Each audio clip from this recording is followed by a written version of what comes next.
Hier avait lieu la mémoire de la Bienheureuse Vierge Marie, mère de l'Église, selon le nouveau calendrier liturgique.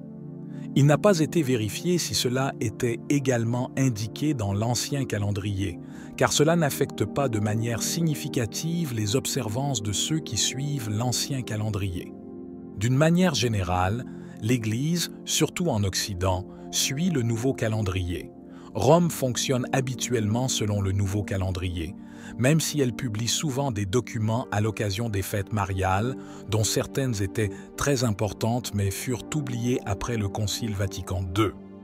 La nouvelle rapportée par Damien Thompson, écrivain pour The Spectator et animateur du podcast Holy Smoke, n'était pas surprenante. Thompson est un catholique traditionnaliste du Royaume-Uni et vous pouvez apprécier la plupart des sujets abordés dans son podcast. Il a déclaré sur Twitter « Il est choquant que le Vatican ait utilisé aujourd'hui l'art de Rupnik pour le mémorial dédié à Marie, mère de l'Église. C'est dégoûtant et délibéré.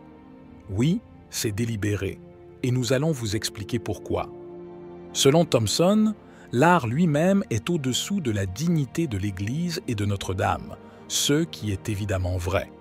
Cela va au-delà de l'observation que beaucoup ont faite selon laquelle il y a quelque chose d'anormal et de démoniaque dans l'art lui-même.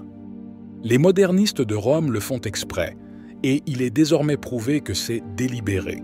Il y a 1 an, quelqu'un a publié sur Twitter des preuves concrètes prouvant qu'il faisait tout cela intentionnellement. La preuve vient d'un utilisateur nommé Matthew Ballon, qui a posté il y a 1 an. Nous voyons qu'il y a 1 an, à la solennité du Sacré-Cœur, à la mi-juin, a été publié un autre ouvrage de Rupnik qui fait passer notre Seigneur pour un méchant. Cela a été publié il y a à peine 1 an. Un collègue de l'ambassade de Slovénie à Washington a attribué à son travail le numéro 2515, Père Rupnik. Natasia Govar est directrice du département de théologie pastorale du Dicaster Vatican pour la communication. Vatican News, la BBC de la Cité du Vatican, est dirigée par un collègue et probablement ami du père Marco Rupnik. Cela devient vraiment bizarre. Govar est l'actuel chef de la division pastorale théologique du Dicaster Vatican pour la communication et membre de l'équipe du Centro Aletti, l'Institut d'art de Rome dirigé par le père Marco Rupnik. Govar est donc la personne qui dirige Vatican News. C'est pourquoi Vatican News a à peine couvert l'histoire de Rupnik, la rapportant seulement lorsque cela était absolument nécessaire et, pour l'essentiel, la minimisant. Lorsque le pape François a pris une mesure apparemment significative, comme la suppression de l'excommunication auto-imposée par Rupnik, Vatican News l'a rapporté, mais uniquement parce qu'il ne pouvait pas l'ignorer complètement. Rupnik a été réintégré dans un ministère actif en Slovénie, bien que cette décision ne semble pas avoir été strictement appliquée, car Rupnik était fréquemment vu au Centro Aletti de Rome. Par ailleurs, une enquête a été ouverte mais n'a donné aucun résultat concret, dans l'espoir que l'affaire soit oubliée. Le père Marco Rupnik, un jésuite, a été expulsé de l'ordre pour violation grave de ses vœux, notamment pour actes de coercition contre les religieuses, les forçant à accomplir des actes immoraux et absolvant ensuite leurs péchés par la confession, encourant ainsi une excommunication automatique. De nombreuses religieuses ont quitté l'ordre qu'il supervisait. Il était connu pour être toujours en compagnie d'au moins 2 religieuses et pour les forcer à accomplir des actes qui non seulement violaient les vœux religieux, mais qui pouvaient être qualifiés de sataniques. Le lien entre Rupnik et Govar, qui dirige Vatican News, explique pourquoi la couverture médiatique de ces actes répréhensibles a été minime et pourquoi son art continue d'être utilisé lors d'occasions importantes, comme le récent mémorial à la Bienheureuse Vierge Marie, mère de l'Église. Govar est un disciple de Rupnik, et cela explique pourquoi Vatican News a utilisé l'art de Rupnik pour le mémorial de la Bienheureuse Vierge Marie, mère de l'Église. Ce n'est pas une coïncidence, mais un choix délibéré. Hilary White a montré davantage de preuves de ce lien sur Twitter. Au cours de ses enquêtes, il a découvert que Govard, en plus de diriger le département de théologie pastorale du Vatican, est également étroitement lié à Rupnik et au centre Aletti.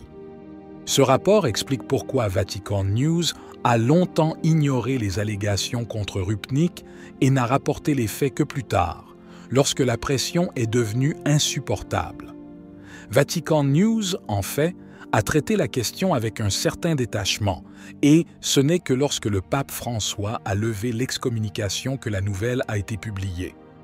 Ce n'est pas un hasard si l'art de Rupnik continue d'être utilisé lors d'importantes célébrations liturgiques. Il s'agit d'un choix délibéré, comme en témoigne la présence fréquente de ses œuvres lors d'occasions très médiatisées, malgré les graves accusations portées contre lui. L'art de Rupnik a été qualifié de contraire à la dignité de l'Église et même de démoniaque. Malgré cela, cette idée continue d'être dénoncée et promue par des personnalités clés du Vatican. Cela soulève la question de savoir qui contrôle réellement la communication et l'image publique de l'Église. Un autre aspect inquiétant est l'absence de réponse adéquate aux accusations portées contre Rupnik. La levée de l'excommunication par le pape François a été considérée comme un acte de clémence, mais le manque d'application rigoureuse des conséquences pour Rupnik a suscité inquiétude et critiques. L'enquête ouverte n'a pas donné de résultats concrets, ce qui alimente l'impression qu'il s'agit d'une tentative de dissimulation de l'affaire. Le rôle de Natasia Govard, étroitement lié à Rupnik, est un élément clé de cette histoire. Sa position de pouvoir au sein du dicastère du Vatican pour la communication lui permet d'influencer de manière significative le récit public et la gestion de l'information concernant les controverses au sein de l'Église. Ce comportement de la part des modernistes à Rome démontre une volonté délibérée de maintenir Rupnik dans une position de visibilité, malgré ses actions. Ceci est également démontré par le fait que Vatican News a rarement couvert l'histoire de Rupnik, et lorsqu'elle l'a fait, c'était de manière minime et seulement lorsque les circonstances y ont été forcées. Dans un contexte plus large, la situation de Rupnik reflète un problème systémique au sein de l'Église où des individus ayant des relations influentes parviennent à éviter les conséquences de leurs actes. Cela n'affecte pas seulement Rupnik, mais aussi d'autres CA de mauvaise conduite au sein de l'Église qui ont été minimisés ou dissimulés.